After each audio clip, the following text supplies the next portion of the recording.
Welcome to super fast English academy. दोस्तों, आपके exam के लिए बेस्ट मैं आपको एक सीरीज सलाह दी। क्वेश्चन है कि the artist and writer has died. अब आपको ये समझना है कि क्या ये सेंटेंस बिल्कुल सही लिखा हुआ है, क्या फिर इसमें कोई एरर है, क्योंकि यहां से एक क्वेश्चन बनता ही बनता है जो आपको समझ लेना है गलती कहां पर होता है। इस वाले सेंटेंस में कोई भी एरर नहीं है, मतलब क्या हो जाएगा, नो एरर वाला जो पार्ट है वो एकदम सही हो जाएगा। इसमें एक चीज और समझ लेना कि देखो, एंड से पहले एंड से दो ये नाउन जुड़ रहे हैं ना, एक आर्टिस्ट है और एक राइटर है। यहां पर सिर्फ एक बार आर्टिकल या फिर एक बार यदि एक पजेसिव आता है तो एक मतलब हो जाएगा सिंगुलर, तो सिंगुलर वर्ब आएगा। लेकिन अगर यहां पर राइटर से पहले भी अगर द आ जाता तो बताओ कितना आर्टिकल हो गया, ये दो आर्टिकल हो गया, एक तो ये हो गया एक ही हो गया। अगर यहां पर पजेसिव भी दो दो बार आ जाए या कोई आर्टिकल दो बार आ जाए तो दो मतलब क्या हो जाएगा, प्लूरल। तो प्लूरल के अकॉर्डिंग यहां पर कोई कौन सी वर्ब आती, हैव आ जाती। कब? जब राइटर से पहले भी क्या होता, दा हो जाता। बट फिलहाल में अभी यहां पर बिल्कुल सही है, कोई एरर नहीं है, क्योंकि एक बार आर्टिकल आया तो एक के अकॉर्डिंग यहां पर सिंगुलर वर्ब ही यहां पर आना चाहिएगा। चलो एक और क्वेश्चन है, इसमें काफी अच्छा है। Scarcely had it stopped raining when I started to my college. ये वाला कॉन्सेप्ट ज्यादा डिफिकल्ट नहीं है, बट आपको इसको मुझे लगता है कि आपको समझ लेना चाहिए, क्योंकि पेपर में कई बार रिपीट हो चुका है। अब ये समझ लीजिएगा, देखो होता क्या है कि स्टार्टेड स्टार्टेड एक ऐसी वर्ब है कि स्टार्टेड के बाद यदि कोई ऑब्जेक्ट आ रहा है, क्या आ रहा है, अगर स्टार्ट वर्ब यूज की गई है तो पहली बात तो ये समझो, इस टू की जगह पर क्या आ जाएगा, फॉर आएगा, FOR। सर जी फॉर क्यों आएगा?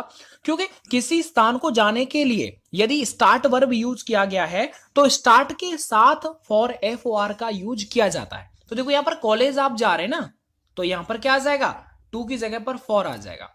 आगे देखो तीसरा क्वेश्चन है कि I will return back to sorry in 5 minutes, मैं 5 मिनट में क्या वापस हो जाऊंगा। तो ये वाला कॉन्सेप्ट तो यार बच्चा बच्चा जानता होगा कि देखो, रिटर्न का मतलब ही वापस होना होता है, तो आप बैक नहीं लगा सकते। तो मतलब क्या हो जाएगा, बी वाले पार्ट में क्या हो जाएगा, एरर हो जाएगा। आगे क्वेश्चन है कि आइदर एन ऑफिसर और एन असिस्टेंट आर रिक्वायर्ड। अब ये वाला कॉन्सेप्ट आपको समझना है, काफी अच्छा क्वेश्चन है ये। देखो कभी भी अगर आइदर और आ जाए, either or, neither, nor, not only but also, तो ये सेकंड वाला जो ये सब्जेक्ट दे रखा है ना, मतलब सेकंड वाला जो ये नाउन दे रखा है, इसके अकॉर्डिंग ही यहां पर वर्ब आती है। तो सर ये देखो, ये तो क्या है, सिंगुलर है, तो यहां पर तो सिंगुलर वर्ब आना चाहिए, तो यहां पर इज आएगा। क्या आएगा? इज आएगा। आगे देखो, I have seen him yesterday. मैंने अभी बोला था कि जैसे यस्टरडे नाइट हो ऐसा कुछ, या फिर यस्टरडे हो या फिर लास्ट नाइट ऐसा कुछ हो, तो आपको हमेशा सेकंड फॉर्म यूज करना है, सिंपल सेंटेंस मतलब पास्ट इंडेफिनिट यूज करना है। तो देखो सर, यहां पर जो हैव सीन लिखा हुआ है ना, इस हैव सीन की जगह पर आना चाहिए था सो। सी की सेकंड फॉर्म सो यहां पर एकदम सही है। तो आई सॉ हिम यस्टरडे, मैंने कल उसको देखा। आगे देखो, being a rainy day we did not go out examinations. ये वाला कॉन्सेप्ट इजी है, ज्यादा डिफिकल्ट नहीं। मैंने पिछली वाली वीडियो में भी आपको समझाया था 2 दिन पहले। तो ये आप मुझे बताइए इसमें कौन सा पार्ट जो वो एरर है। आगे वाला देखो, इनमें ये जितने भी है ना वो सब ग्रामर पर डिपेंड करते हैं। I asked him for some papers. देखो एक बात समझो कि आस्क फॉर का मतलब होता है मांगना। मैंने उससे कुछ पेपर्स मांगे, but he but he had none, लेकिन उसके पास क्या है, नहीं थे, कुछ भी नहीं था। अब ये चीज समझना है आपको, बच्चे डाउट ये सोच रहे होंगे। पहली बात तो ये समझो, ये जो बट लिख रहा है उससे पहले टेंस कौन सा यूज हुआ है, पास्ट। तो बट के बाद भी कौन सा टेंस आएगा, पास्ट। इसका मतलब ये दो तो आ ही नहीं सकते, क्योंकि ये तो दोनों प्रेजेंट में आते हैं। अब या तो ये आएगा या फिर ये आएगा। अब सर जी इनमें तो चक्कर पड़ जाएगा ना, कौन सा आएगा। देखो, अगर बट से पहले सम वाला, यदि सम लिख रहा है कहीं पर सम और फिर बट दे रखा है, तो फिर आपको नेगेटिव सेंस के लिए नॉट नहीं नन लगाना है। तो यहां पर इसलिए सी वाला एकदम सही हो जाएगा। आगे देखो, I want me the truth, यानी I want you tell me the truth, मैं तुमसे चाहता हूं to tell me the truth, मुझे आप सच बताओ। तो यहां पर जो डी वाला ऑप्शन है वो बिल्कुल सही हो जाएगा। ठीक है, एक बात और समझ लीजिएगा कि देखो, वांट के बाद पहली बात तो ये देखो, आई पहले मीनिंग आप खुद चेक कर सकते हैं। यदि आप ए वाले में कंफ्यूज हो रहे हैं तो आई वॉन्ट टू टेल, मैं बताना चाहता हूं, मुझे मतलब मैं मुझे बताना चाहता हूं, ये तो गलत हो जाएगा। इसलिए ये वाला जो सेंटेंस डी वाला अगर आप फिल करेंगे तो आपका जो मीनिंग है वो बिल्कुल सही निकल के आ जाएगा। ठीक है, ये देखो, ऐसा नहीं है, आप इसे भी बना सकते हैं, लेकिन ग्रामर के हिसाब से जो मॉडर्न पैटर्न है उसके अकॉर्डिंग ये वाला एकदम सही है। आगे बात करते हैं, डज ही रिजेंबल, रिजेंबल का मतलब होता है कि हूबहू मिलना, जैसे मम्मी से पापा, चाचा से चाची और देवर से भाभी है, मतलब हंसी आ गई ना। अब मामला ये है कि रिजेंबल का मतलब होता है कि किसी से फेस मिलना, कहते ना मतलब यार जैसे तुम दो भाई हो दोनों का फेस एक जैसा मिलता है, वो रिजेंबल होता है। तो सर याद रखना कि याद रखना कुर्बानी वो झांसी वाली रानी, यानी रिजेंबल के बाद यदि कोई ऑब्जेक्ट आएगा तो इनके बीच में कोई भी प्रपोजिशन नहीं आएगा। ये बताओ, देखो रिजेंबल हिज फादर, इनमें कोई प्रपोजिशन नहीं आ रहा, तो सी वाला एकदम सही है। देखो ऑफ प्रीपोजिशन आ रहा है, एज आ रहा है, टू आ रहा है, तो ये तो गलत बात है। रिजेंबल के बाद डायरेक्ट ऑब्जेक्ट आता है, इनके बीच में कोई भी प्रीपोजिशन नहीं यूज किया जाता। अटैक के बाद डायरेक्ट ऑब्जेक्ट आता है, इनके बीच में कोई प्रीपोजिशन यूज नहीं किया जाता। आगे देख लीजिए, दे अटैक्ड द एनिमी, यानी उन्होंने एनिमी के ऊपर क्या अटैक कर दिया। तो देखो इसमें तो प्रीपोजिशन आ रहा है, ऑन आ रहा है, टू आ रहा है, अंगेस्ट आ रहा है, ये आता ही नहीं है। तो याद रखना रिजेंबल हो गया, अटैक हो गया, इनके बाद डायरेक्ट ऑब्जेक्ट आता है, इनके बीच में कोई भी प्रीपोजिशन नहीं आता। आगे बढ़ जाते हैं, आगे क्वेश्चन कि my younger brother is, sir ये वाला कॉन्सेप्ट मैंने कई बार 10 बार बोल दिया आपको। मैंने बोला था कि यानी वह, जैसे मैंने बोला था सीता, सीता इंग्लिश में अच्छी है, तो बच्चे क्या करते हैं कि इंग्लिश में ओ लियो सर जी मतलब गुड इन इंग्लिश, तो ये वाला कॉन्सेप्ट करते हैं, वो गलत हो जाता है। क्योंकि गुड के बाद क्या होता है कि एट आता है इन। देखो यदि आप हिंदी करेंगे ना, आपने बोला कि सर मैं हिंदी में अच्छा हूं, मैं मैथ में अच्छा हूं, तो आप मैं सोचेंगे, और जब आप मैं सोचेंगे तो वहां पर आप इन लगा के और मतलब राम राम सा करके आ जाएंगे, तो ये गलत हो जाएगा। क्योंकि गुड के बाद प्रपोजिशन भले ही मैं आए हिंदी में, लेकिन आपको एट लगा देना है, ठीक है। तो यहां पर एट आता है गुड के बाद, तो एट वाला एकदम सही है। हाँ वीक, WEAK, वीक के बाद आप क्या यूज कर सकते हैं, बोलो इन यूज कर सकते हैं, लेकिन गुड के बाद एट ही यूज करना है मैं के सेंस में। आगे देखो, आगे ये मैंने शायद रिपीट कर दिया है, कोई बात नहीं। अब इनको हम अपन को समझना है, ये वाले कॉन्सेप्ट्स बार से लेकर के ये जितने भी कॉन्सेप्ट हैं उनको आप अच्छी तरह से समझ लीजिएगा। यहां पर आपको एक सिनोनियम बताना है। देखो ये है कि कंपैशनेट, देखो कंपैशनेट का आपको समझना है कि कंपैशनेट का मतलब होता है कि किसी के प्रति सहानुभूति रखना। सिंपैथिक, तो सिंपैथिक मतलब क्या हो जाएगा कि सी वाला एकदम सही हो जाएगा, ठीक है। सिनोनियम है। एक और इसमें स्पेलिंग दे रखा है जो बहुत जरूरी है आपको बताना, एक है पथेटिक। पथेटिक का मतलब होता है दयनीय स्थिति, बहुत जिसपे दया आ जाए, ठीक है। एक होता है वॉर्म, वॉर्म का मतलब क्या होता है, WARM, वॉर्म का मतलब एकदम जोश। जैसे आपने देखा हमारा राष्ट्रीय गान यदि जैसे ही स्टार्ट हो जाए, किसी के फोन में भी बोलने लग जाए ना, तो वो क्या आ जाएगा आपके अंदर, वॉर्म स्टार्ट हो, WARM। आगे बढ़ जाते हैं, एक और है आपका सॉलिटरी। सॉलिटरी कई बार रिपीट वैसे याद कर लीजिएगा। सॉलिटरी का मतलब होता है लोनली, लोनली का मतलब क्या होता है, अकेला। क्वाइट का मतलब शांत, लॉस्ट का मतलब खो गया, आइडल का मतलब खाली, एकदम निकम्मा, तो आइडल IDLE, ठीक है। तो याद रखना सॉलिटरी क्या क्या हो जाएगा, लोनली हो जाएगा। आगे देखो डीके, देखो डीके का मतलब होता है कि एक तरह से खराब हो जाना, है ना, किसी चीज को जैसे विघटन कर देना, तो ये चीज उसको बोलते हैं डीके।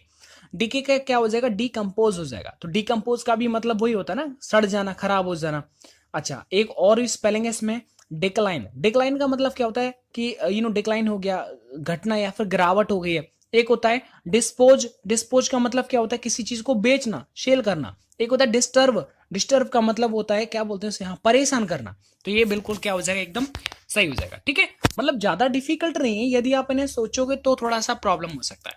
अब यहां पर जितने भी क्वेश्चंस दे रखे हैं ना, वो आपके क्या है, अब आपको ऑपोजिट बताना है। क्या बताना है आपको, ऑपोजिट। चलो सर ऑपोजिट की बात करते हैं। देखो फिलपैंट, FLIPPENT, फिलपैंट स्पेलिंग पूछी गई है इसलिए मैंने रिपीट किया, FLIPPENT। फिलपैंट का मतलब होता है कि जिसके अंदर गंभीरता का एकदम अभाव हो, एकदम बतक्कड़, मतलब जैसे बात करना स्टार्ट कर दो, वो बात करने में लगा रहेगा लेकिन गंभीरता की कोई भी बात नहीं करेगा, ठीक है, तो फिलपैंट होता है। तो इसका उल्टा क्या हो जाएगा, सीरियस, तो गंभीर इसका क्या हो जाएगा, इसका एंटोनियम हो जाएगा। याद आ रहा है नहीं आ रहा, समझ में आ जाएगा, चिंता मत करो।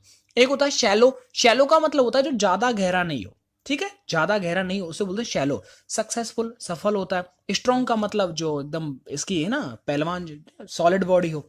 आगे बढ़ जाते हैं, आगे है आपका इंसिपिड, INSIPID, इंसिपिड। अब आपको ये समझना है कि इंसिपिड का मतलब होता है जिसमें टेस्ट नहीं हो, स्वाद नहीं हो। उल्टा क्या हो जाएगा बताओ, टेस्टी हो, सॉरी टेस्टी हो जाएगा। क्या हो जाएगा?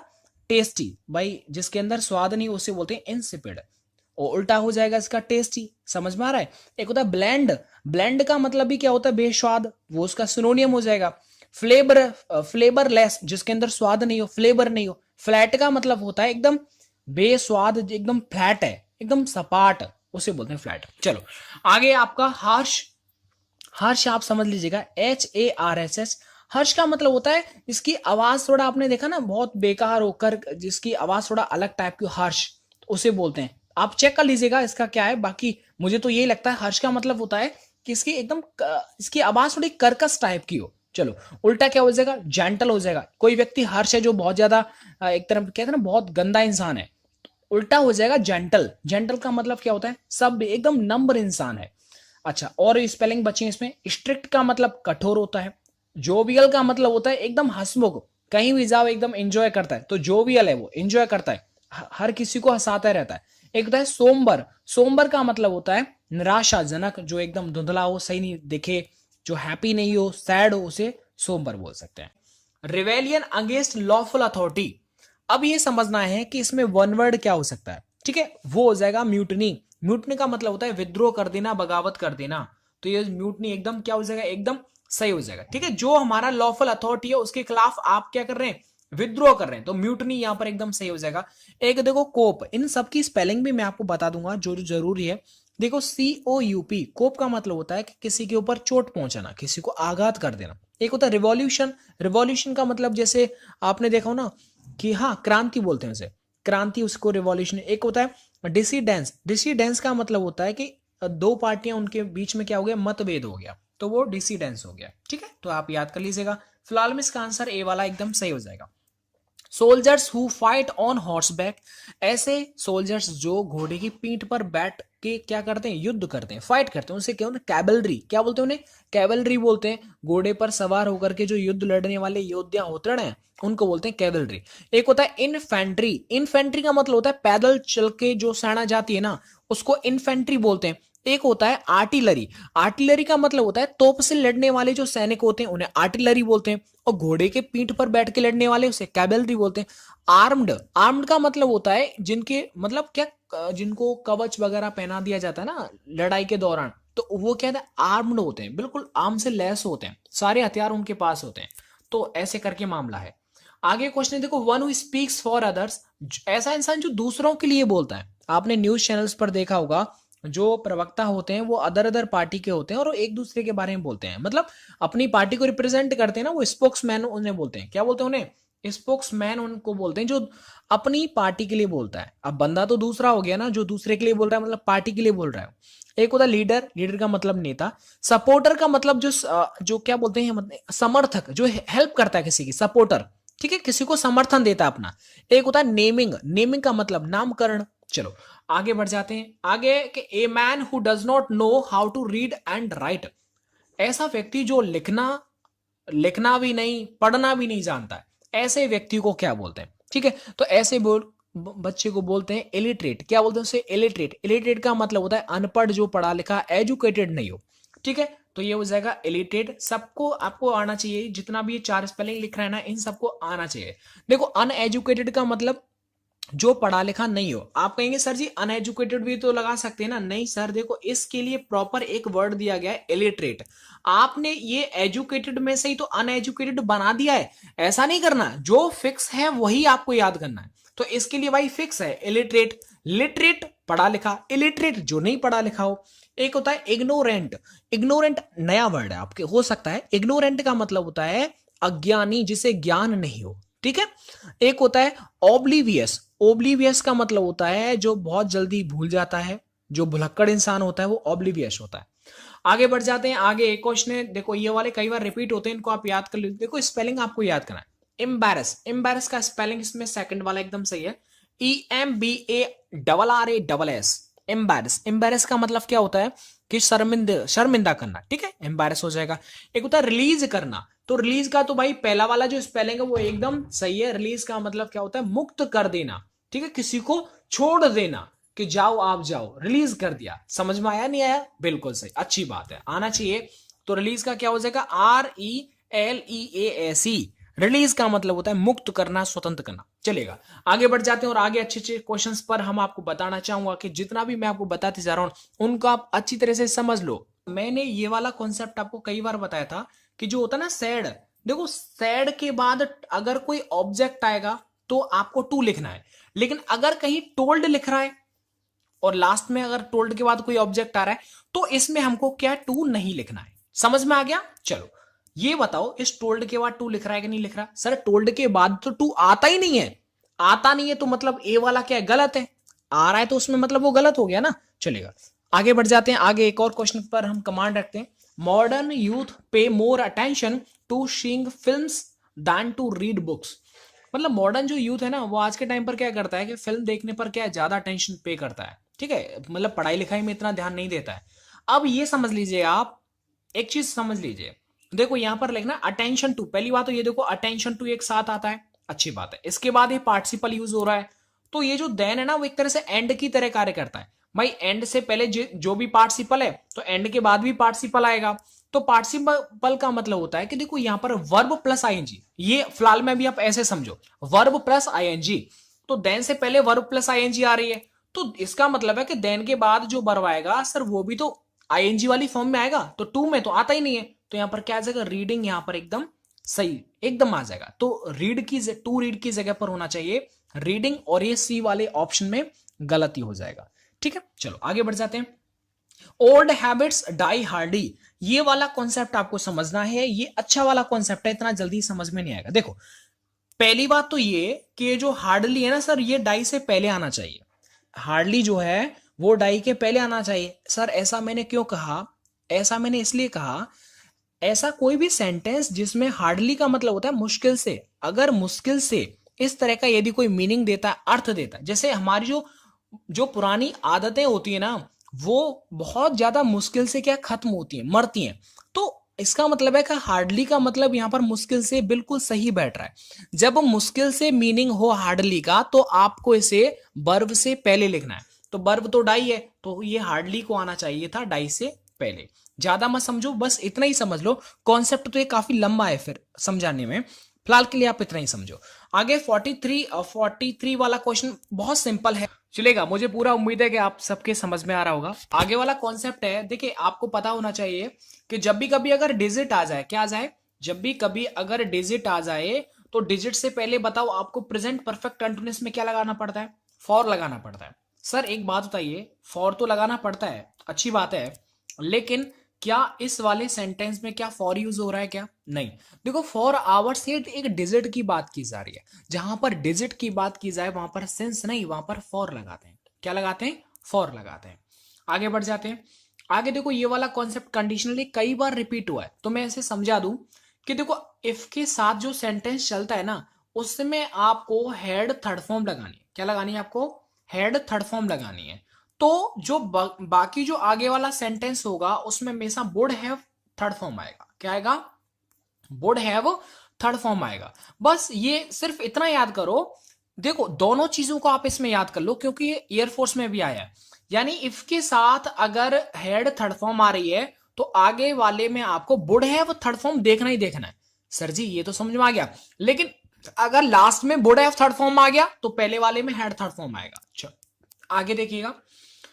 Speakers after speakers came on the stage to perform. आगे ये वाला कॉन्सेप्ट बहुत इजी है, समझना कोई ज्यादा डिफिकल्ट नहीं होगा इसको। अगर कभी भी एक सीक्वेंस होता है नाउन आफ्टर नाउन, क्या होता है? नाउन आफ्टर नाउन, तो जो नाउन होता है वो सिंगुलर कंडीशन में आता है। देखो ये नाउन है फिर आफ्टर आ गया, ये नाउन है, तो ये जो नाउन है ना ये दोनों के दोनों ये सिंगुलर कंडीशन में आएंगे, तो ये होना चाहिए स्पीकर आफ्टर स्पीकर। तो ये ए वाले में क्या एरर है। चलो ये वाला आप समझना, जितना भी मैं 46 से लेकर के आपको समझा रहा हूं ये अच्छे क्वेश्चंस हैं और काफी ज्यादा रिपीट होते हैं, इस मतलब कॉन्सेप्ट रिपीट होता है इनका। देखेगा ही हिज लिविंग बाय हार्डवर्क, यानी कि वह कमाता है ना, वो क्या करता है अपनी रोजी रोटी कमाता है बहुत मेहनत करके, तो यहां पर अंश आना चाहिए, EARNS यहां पर एकदम सही हो जाएगा। ठीक है, मतलब क्या हो जाएगा कि वो बहुत ज्यादा परिश्रम करके अपनी रोजी रोटी कमाता है। ठीक है, तो विन का मतलब जीतना, अर्न का मतलब कमाना, और क्रिएट का मतलब क्या? निर्माण करना, बनाना, और एबल का मतलब योग्य। आगे बढ़ जाते हैं। आगे देखो, bread is usually made wheat. अब ये समझना है आपको कि यहाँ पर मेड के बाद क्या आएगा, ठीक है। तो ये भी अच्छा क्वेश्चन है, मेड वाला भी रिपीट होता है। देखो यहाँ पर क्या है, किसी चीज से यदि कोई भी चीज बनाई जाती है तो मेड के साथ फ्रॉम का यूज किया जाता है। तो ये वाला देखो फ्रॉम एकदम सही आंसर हो जाएगा। देखो अगर इंटेरोगेटिव हो, लास्ट में क्वेश्चन मार्क दे रखा हो और आगे कभी भी डिड या फिर डू आ रहा हो, तो आपको वर्ब फर्स्ट फॉर्म लगानी है। तो देखो फर्स्ट फॉर्म क्या है, फॉल, और इसमें फर्स्ट फॉर्म क्या बताओ, इसमें दो आ रही है, एक तो लाइक आ रही है, एक वॉन्ट आ रही है। देखो ये सेकंड तो आएगा ही नहीं, समझ में आ रहा है। अभी फिलहाल में आप इन दोनों को यूज कर सकते हैं इस वाले सेंटेंस में, लेकिन मीनिंग आप देख लीजिएगा। मतलब do you want to see my collections, क्या आप मेरे कलेक्शन को देखना चाहते हैं, ठीक है। डू यू लाइक टू सी, क्या आप मेरे कलेक्शन को देखना पसंद करेंगे। तो देखो वांट वाला यहां पर ज्यादा सुरक्षित है। एक और बात, वांट और देखो वांट और लाइक के बाद जो वर्ब आएगा वो टू प्लस वर्ब की फर्स्ट फॉर्म के साथ आता है। ये तो दोनों ही फॉलो कर रहे हैं इस वाले कॉन्सेप्ट को, बट आपको मीनिंग भी एक बार देख लेना है, चलेगा। तो आई होप दोस्तों आप सबको ये समझ में आ गया होगा, इसमें कोई भी डाउट नहीं है। बाकी जो बच्चे हुए क्वेश्चंस हैं वो मैं आपको बहुत जल्दी इसका, देखो ये वाला प्रैक्टिस सेट पूरा खत्म हो चुका है।